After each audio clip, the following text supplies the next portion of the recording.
Hi guys! Welcome to my vlog. Guys, good evening ninyong tanan.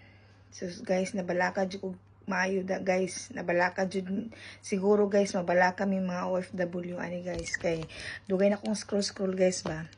Nakoy nabasahan nga ang gibutang dire nga nagbulag manggani daw silang sindi nga sige pa sila ag ana-ana.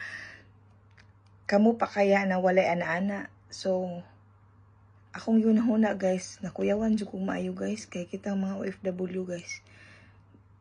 2 years na batang walay ana-ana. So it means nga may tendency nga magbulag. Pag sure mo sa inyong mga post kay makuyawan mi ana. As in jud mabalaka mi ana. Kami mga OFW dako kay mi kabalaka ana inyong mga post. Palihog lang. Ayaw mo sige og kana ang post ana kay kami ra ba mga OFW, 2 years ra ba mi wala ana-ana. Mo na